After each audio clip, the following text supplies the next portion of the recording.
Makanya kalau bapak ibu ke masjid waktu subuh nggak doa, rugi itu.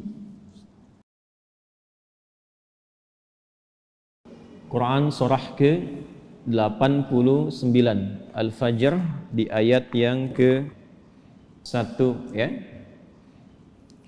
Sudah? Sampai ayat 3. Bismillahirrahmanirrahim. Wal fajr walayalin 'ashr wasyaf'i wal watr. Tambahkan satu ayat lagi, wal laili idza yasr. Baik, wal fajr, aku bersumpah demi waktu fajar. Di dalam Al-Quran kita temukan ragam sumpah yang langsung disampaikan oleh Allah Subhanahu wa ta'ala. Allah itu tidak bersumpah pun pasti yang difirmankan sudah penting. Dan sumpah itu ciri penegasan dan kesungguhan. Kalau dikaitkan dengan makhluk ada kesungguhan. Makanya kalau Anda ingin menguatkan sebuah pesan dan menunjukkan Anda serius, pakai sumpah ya. Besok ada ceramah Ustadz Adi di Masjid A. Wah, yang benar sumpah. Nah, kata sumpah itu kan biasanya untuk menegaskan sebuah makna kan dan menunjukkan kesungguhan. Nah, Allah itu tidak bersumpah pun itu pasti sudah penting apa yang difirmankan. Apalagi kalau disertai dengan sumpah. Maka pasti ada yang istimewa di dalamnya. Jadi kalau kita menemukan ayat dalam Al-Qur'an diawali dengan sumpah, ini menunjukkan pesan yang disampaikan di ayat itu tidak biasa, ada yang sangat penting, berbeda dengan pesan-pesan yang lainnya. Jelas sampai sini? Baik. Wal fajr. Ciri sumpah pertama itu kalau ada di awal ayat. Ini secara umum ya. Dibuka dengan huruf waw. Ujung akhir kalimatnya, ujung kalimatnya itu harakatnya kasrah. Sudah? Misal, waw ketemu satu kalimat ujungnya kasrah. Wal fajri wal laili wasyamsi wadduha. Jadi setelah waw ada kalimat ujungnya kasrah. Nah, itu diartikan wawnya sumpah.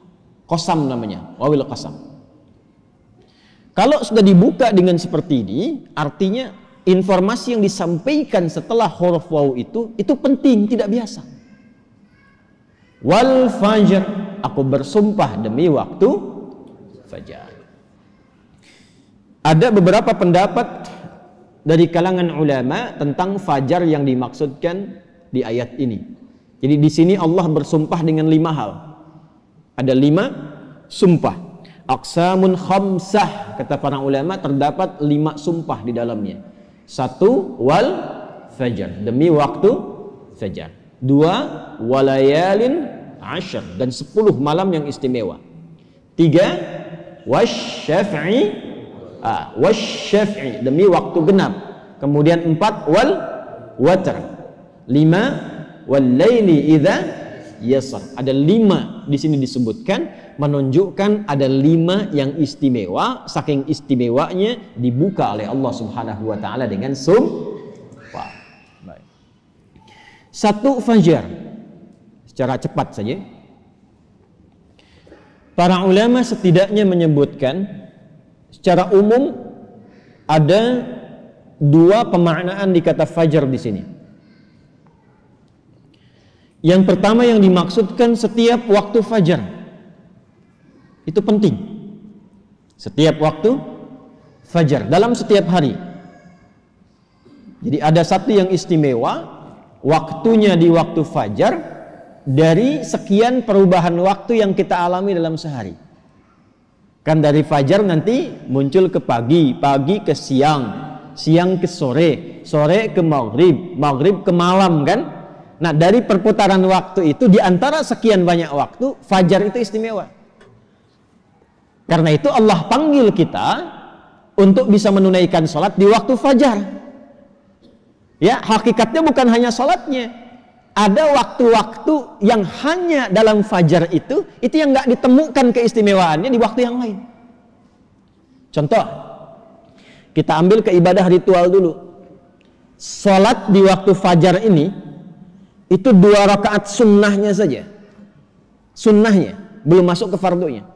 Itu nilainya disebutkan oleh Rasulullah SAW lebih baik daripada dunia dan seisinya. Raka'atul fajri khairum minad dunya wa ma fiha. Kalau Anda mampu menunaikan 2 rakaat fajar, itu yang dimaksud sunnahnya. 2 rakaat, tapi disebutkan kalimat fajarnya. Bukan zuhur, bukan asar, bukan maghrib, bukan isya. Dan dilakukannya sebelum salat fardunya untuk menunjukkan betapa pentingnya itu.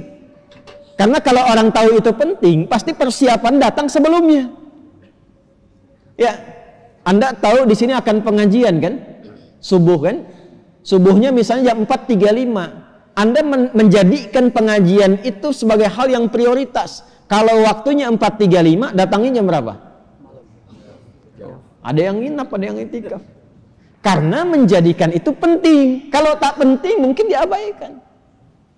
Nah, Allah menyatakan fajar itu penting. Jangan tinggal.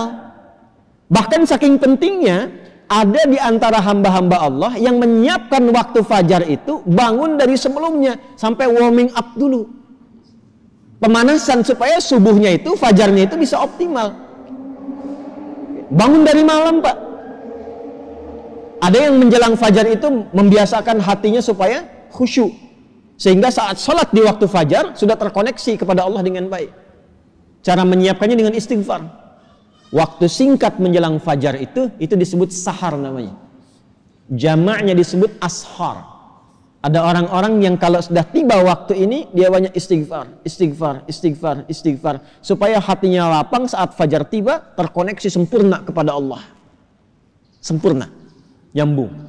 Itu ada di Quran surah ke-51 ayat 18. Wabil ashari hum yastaghfirun.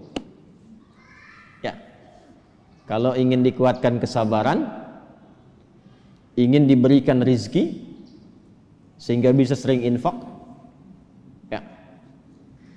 Ingin diberikan kemampuan menjalankan segala sesuatu dengan benar, menatap dengan benar, mendengar dengan benar, berjalan secara benar. Itu diantara amalannya, rajin istighfar di waktu sahar, menjelang fajar. Dah, ini ijazahnya langsung dari Al-Quran. Surah ketiga Ali Imran di ayat ke-17. As-sabirina was-sadiqina wal-qanitina wal-munfiqina wal-mustaghfirina bil ashar. Ya. Quran surah ketiga Ali Imran ayat 17. Paling kiri sebelah atas tuh. Itu di situ istighfar di waktu sahar itu disamakan dengan 4 amalan tadi.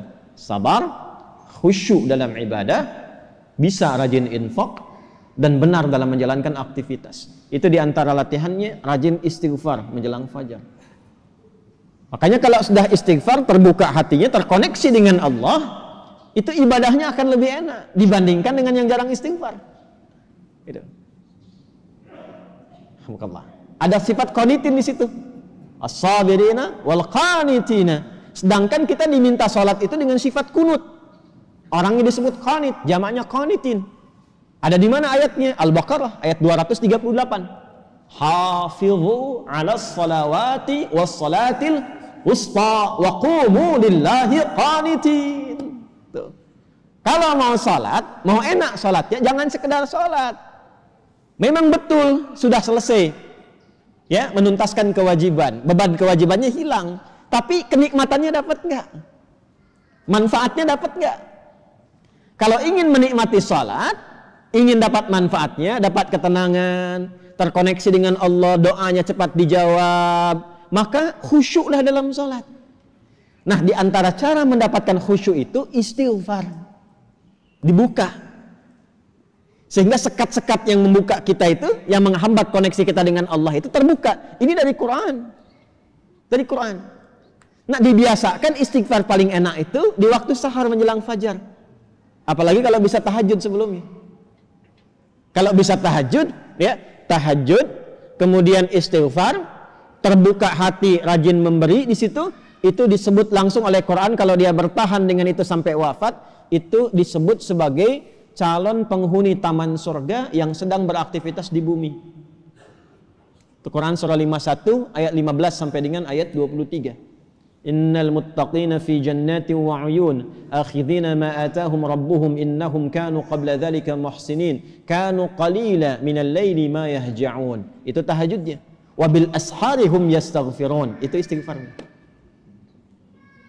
Nah, hakikatnya kita bangun malam itu, hakikatnya kita istighfar di waktu sahar untuk persiapan ke fajarnya. Salah satu maknanya itu.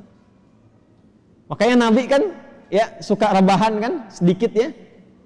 Bukan rebahan yang sempurna. Ya kaum rebahaners nih ya. Coba dicek tuh.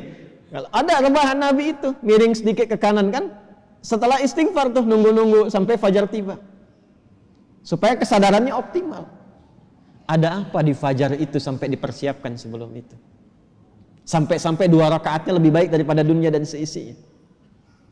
Itu kalau dibaca pakai iman, gak ada yang bisa menandingi. Saya tanya antum, dikasih 1 juta atau 2 rakaat sebelum subuh? Ayo. Oh, masa? Huh?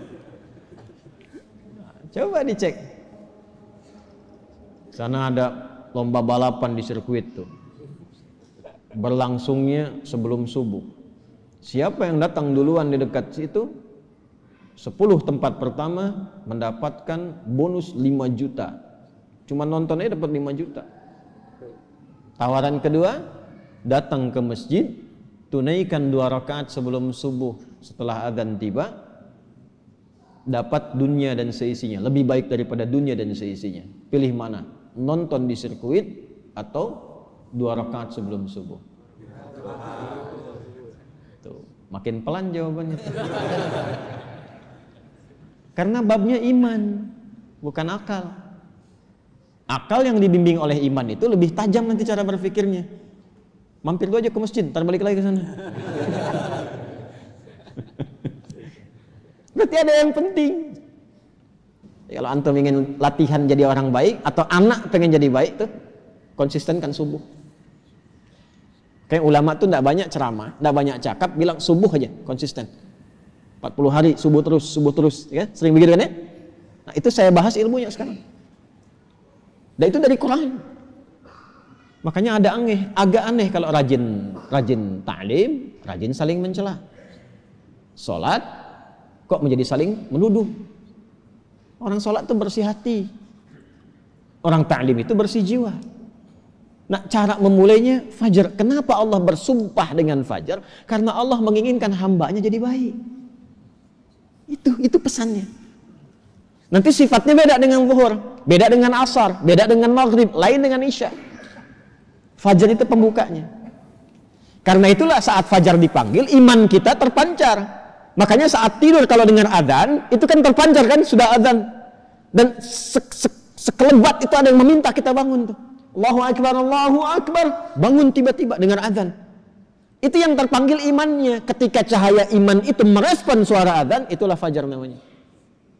Dari maknawinya, dari segi waktu dia melatih keadaan kita jadi lebih baik, terkoneksi dengan Allah. Kalau sudah hatinya bersih, nyambung dengan Allah, doanya mustajab.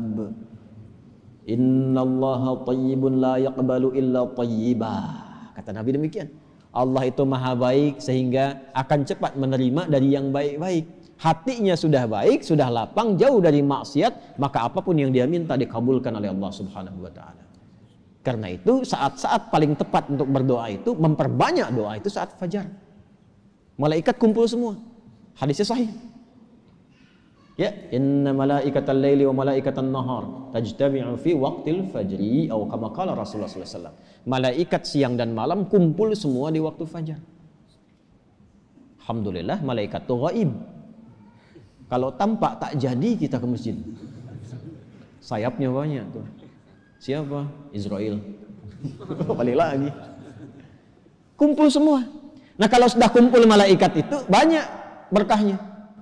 Berkah itu ziyadatul khair, bertambah kebaikan. Kalau doa diaminkan. Kalau istighfar dimohonkan ampunan kepada Allah. Berkah lagi kalau subuh jamaah pengajian, berkah. Berkah lagi itu. Itu dari berangkat langsung malaikat memohonkan kepada Allah kebaikan. Hadisnya viral sahih. Di Ibnu Majah itu. Ya, dari Abu Darda radhiyallahu taala anhu. Qala Rasulullah sallallahu alaihi wasallam, man salaka tariqan yaltamisu fihi ilma sahhala lahu tariqan ila al-jannah wa innal malaikata la tadau ajdihataha ridan li talibil ilmi. Orang mau berangkat menuntut ilmu, itu malaikat membentangkan sayap memohonkan kepada Allah ridha untuk orang itu. Berangkat dia ke masjid pas di waktu fajar, banyak sekali. Makanya kalau bapak ibu ke masjid waktu subuh nggak doa, rugi itu. Itu fajar.